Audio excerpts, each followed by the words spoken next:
In the last previous lectures, we have seen what is meant by an XSS. So, let us now see different types of XSS attacks. In this lecture, you will learn actors in XSS attacks, and then you will learn about reflected XSS, stored XSS, and DOM-based XSS.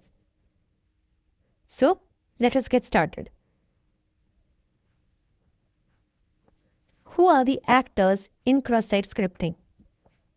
Before we describe in detail how an XSS attack works, we need to define the actors involved in an XSS attack.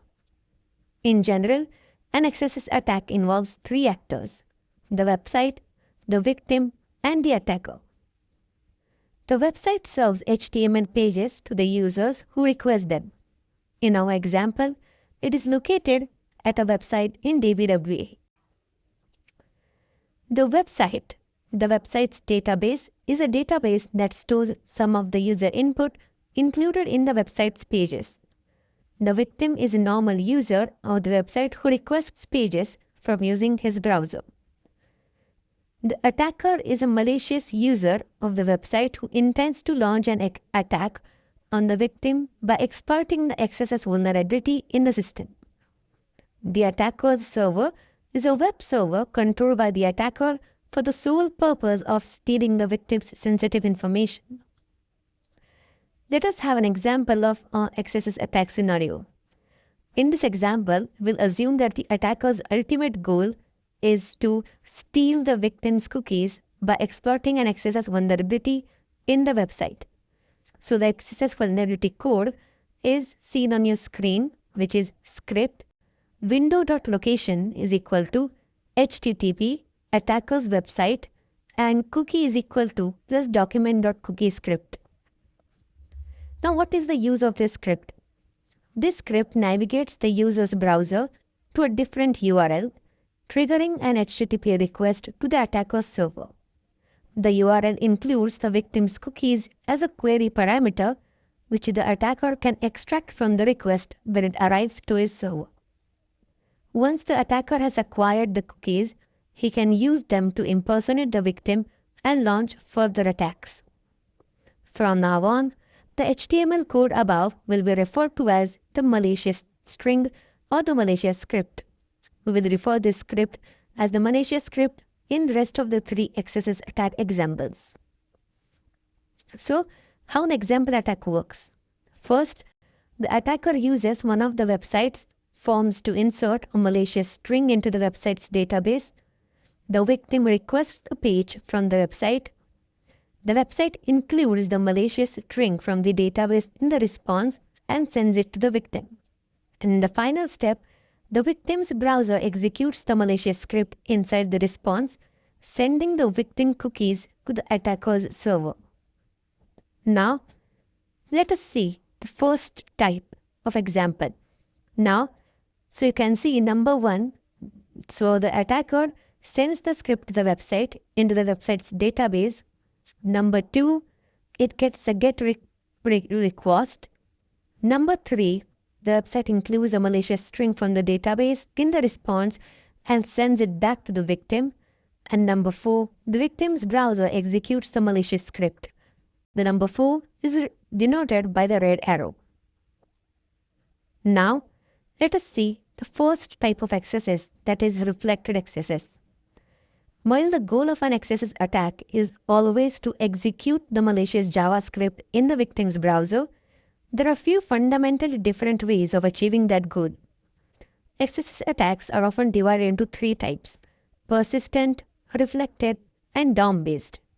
Persistent is the malicious string originates from the website's database. Reflected is the malicious string originates from the victim's request. And DOM-based XSS is where the vulnerability is in the client-side code rather than the server-side code. So, let's see reflected XSS. In a reflected XSS attack, the malicious string is a part of the victim's request to the website.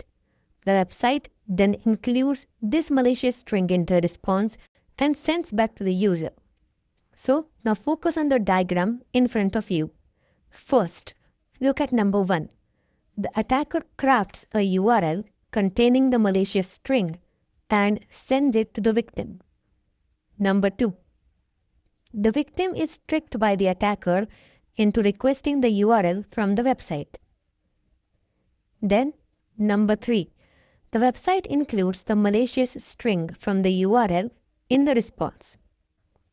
And finally, number 4. The victim's browser executes the malicious script inside the response, sending the victim's cookies to the attacker's server. Next one is stored XSS. Let us have an example of stored XSS. So basically in stored XSS, you can see first the attacker sends a response. Then second is it gets a request. It's the victim's browser sends a request to the website.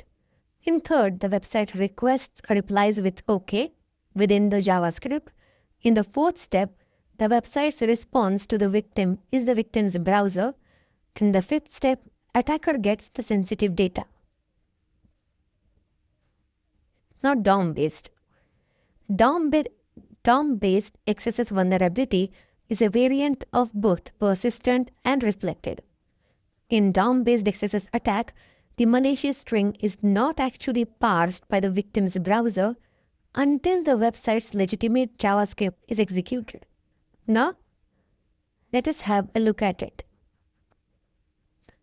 In traditional XSS, the malicious JavaScript is executed when the page is loaded as a part of the HTML sent by the server. But in DOM-based XSS, the malicious JavaScript is executed at some point after the page has been loaded. In the example of a DOM-based XSS attack, there is no malicious JavaScript inserted as a part of the page. The only script that is automatically executed during the page load is a legitimate part of the page. The difference is subtle but important. You have to get at the difference you have to understand those things basically. And the last step is, how can you prevent XSS? As a penetration tester or security expert, you must be able to also tell the countermeasures. First one is encoding, which escapes the user input so that the browser interprets it only as data and not as code. Then validation, which filters the user input so that the browser interprets the code without malicious commands. Next is context validation. Secure input handling needs to be performed differently depending on where in a page the user input is inserted. So if you minimize the number of user inputs and sanitize it properly, XSS can be prevented. The next is client and server-side validation. Secure input handling can be performed either on the client side or on the server side, both of which are needed under different circumstances. And the final one is sanitizing the input. As we have seen in the attack examples at low, medium, and high level, the code is supposed to sanitize what the user is inputting. Otherwise, it would just execute a malicious code and the website may get compromised. So, let us have a quick recap. In this lecture, we discussed different types of actors in XSS, that is the victim, the browser, and the attacker. Then we saw what is reflected, stored, and DOM-based XSS. And finally, we discussed the countermeasures. In the next lecture, we will see another top 10 vulnerability which belongs to OWASP, top 10 measures.